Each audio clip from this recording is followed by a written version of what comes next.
Hi friends, welcome back to Kalakal Bhagya YouTube channel. என்னோட சேனலை first time பார்க்குறவங்க subscribe பண்ணிவிட்டு பாருங்கள்.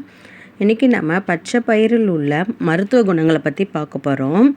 பச்சை பயிர் பாரம்பரிய பயிர் அதை நம்ம உணவில் சேர்த்துக்கும் போது உடம்புக்கு ரொம்பவே நல்லது. பச்சை பயிரில் நிறைய புரத சக்தி இருக்குது. இதில் ஆரோக்கியத்தை தரக்கூடிய நார் சத்து அதிகமாக இருக்குது. கேன்சரை கூட இந்த பயிர் சாப்பிடும்போது தடுக்குமா. உயர் ரத்த அழுத்தம், ரத்தத்தில் சர்க்கரையின் அளவை குறைக்குதான். முடி உதிர்வை தடுக்கக்கூடியதான்.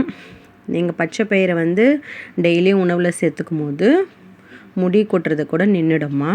அப்புறம் வெயிட் லாஸ் பண்ணுறவங்க கூட பச்சை பயிர் எடுக்கும்போது உங்களுக்கு வெயிட் கம்மியாகுமா. இந்த பயிரை நீங்கள் வேக வச்சு நல்லா தாளித்து சாப்பிடுங்க. குழந்தைங்களுக்கு கொடுங்க, ரொம்ப உடம்புக்கு நல்லது. வாரத்தில் ஒரு 2-3 நாள் செஞ்சு கொடுக்கும்போது குழந்தைங்க நல்லா விரும்பி சாப்பிடுவாங்க. பச்சை பயிரை வேக வச்சுட்டு இந்த தாளித்து இதில் விட்டுக்கலாம். ரொம்ப நல்லா டேஸ்ட்டாக இருக்கும். இந்த வீடியோ பிடிச்சிருந்தா என்னோடய சேனலை சப்ஸ்கிரைப் பண்ணுங்கள். உங்கள் ஃப்ரெண்ட்ஸ் அண்ட் ஃபேமிலிக்கு ஷேர் பண்ணுங்கள். தொடர்ந்து ஆதரவு கொடுங்க. Thank you friends.